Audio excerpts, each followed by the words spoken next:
Am kommenden 11. Juni lädt die Diözesane Kommission Frau in der Kirche zu ihrem Begegnungstag ein.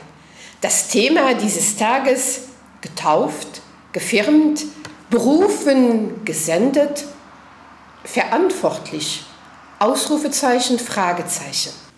Wir sind sehr froh, dass wir Frau Regina Postner als Referentin für diesen Tag gewinnen konnten. Frau Postner ist Seelsorgerin mit langjähriger Erfahrung auch in der Gemeindeleitung in der Schweiz und vormals auch in Deutschland. Sie hat ihre Doktorarbeit in der Theologie über Segensfeiern in Lebenskrisen geschrieben. Liebe Regina, Frauen in der Kirche, Frauen und Kirche, da tut sich so manches. Was möchtest du den Frauen in der Kirche sagen? Also erstmal möchte ich mich ganz herzlich für die Einladung bedanken zu dem Tag am 11. Juni. Ich denke, in der Kirche allgemein tut sich sehr viel. Ich würde es bezeichnen als einen Tsunami der Liebe, der ja in ganz Europa über die Kirche hinweg braust. Ein Tsunami ist ja erstmal etwas sehr Bedrohliches. Ja, es vergeht viel in der Kirche. Es hat die Möglichkeit, etwas Neues zu entstehen, aber keiner weiß wie. Das macht natürlich Angst, gibt aber auch die Möglichkeit, neues Vertrauen zu schaffen, Möglichkeiten, ja, das Notwendige zu tun. Ein Tsunami fegt hinweg, ganz plötzlich, man weiß nicht wie, aber wie gesagt, dann kommt es auf die Männer und Frauen an, was sie tun können. Und da, wenn ich den Blick auf die Bibel richte, ist ganz viel möglich, wo Frauen ihre Frau stehen können. Auch die Frauen sind Abbild Gottes, wie es schon im Genesis im ersten Buch heißt. Gott schuf den Menschen als sein Abbild, als Mann und Frau, ja als Spiegelbild, heißt es wörtlich vom Hebräischen her. Und wenn man dann in die Bibel schaut, Esther, Ruth, taffe Frauen, dann Maria Magdalena, die Apostolin der Apostel, die das Ereignis verkündet hat, ja, die Auferstehung Jesu Christi. Und dann Diakoninnen, wo man dann gerne die Männer draus machte. Aus einer Junia wurde dann der Junias. Eine Phoebe, die Nachrichten brachte. Also sehr gewichtige Frauen, die schon in der Bibel Erwähnung fanden und dann durch die Kirchengeschichte hindurch.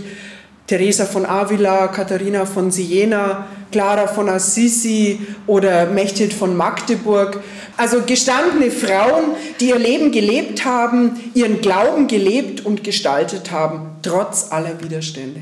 Liebe Regina, woher nimmst du deine Kraft zu all dem, was du uns jetzt erzählt hast und zu deinem täglichen Schaffen als Frau in der Kirche? Ja, eine interessante Frage. Also zunächst mal bin ich sehr dankbar dafür, dass ich Theologie studieren durfte, auch in Benediktbeuern, wo viele unterschiedliche Nationen von Professoren und Studierenden zusammenkamen. Das hat bereichert, das hat den Blick geweitet und eben auch den Blick in die Theologie. Was ist in der Kirchengeschichte alles passiert? Und es war ja wirklich kein Wellnessurlaub in der Kirchengeschichte, sondern da gab es Höhen und Tiefen. Und die Frauen haben immer eine wichtige Rolle gespielt. Also für mich ist es wichtig, erstmal um die Geschichte zu wissen, um auch Zukunft gestalten zu können. Dann natürlich das Leben in und mit der Bibel, Bibeltexte nicht nur zu lesen, zu meditieren, das ist wichtig, sondern zu verinnerlichen und daraus auch die Konsequenzen zu ziehen. Also wenn ich jetzt an die Erzählung von den Talenten denke, jede Frau, jeder Mensch hat Talente mitbekommen. Was mache ich damit? Ich kann sie ausbilden, grabe ich sie dann wieder ein oder wirtschafte ich damit?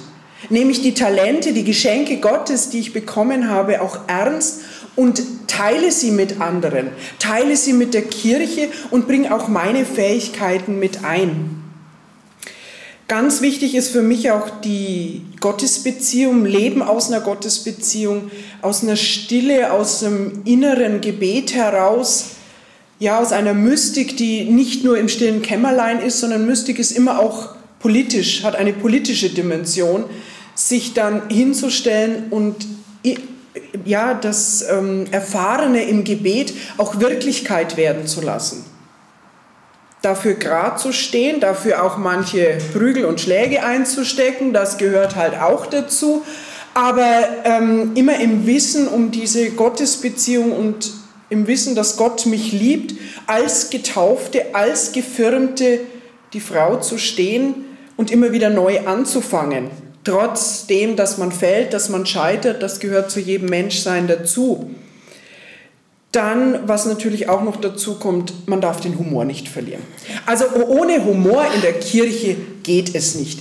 Die Freude, die geteilt wird, die gehört genauso dazu zur Kirche, wie gerade mit Blick auf die Kirchengeschichte der Humor dazugehört. Manchmal ist uns Kirche nicht zu ertragen. Liebe Regina, also ich freue mich jetzt schon auf den Begegnungstag in ein paar Tagen. Ich denke, deine Worte tun uns gut und man spürt bei dir die Stärke einer Frau, die um ihre Charismen weiß. Die sicherlich starke Frauen sind unbequem in der Kirche, aber ich denke, es sind gerade die starken Frauen und die starken Männer, die die Kirche auch weiterbringen. Herzlichen Dank. Merci vielmals.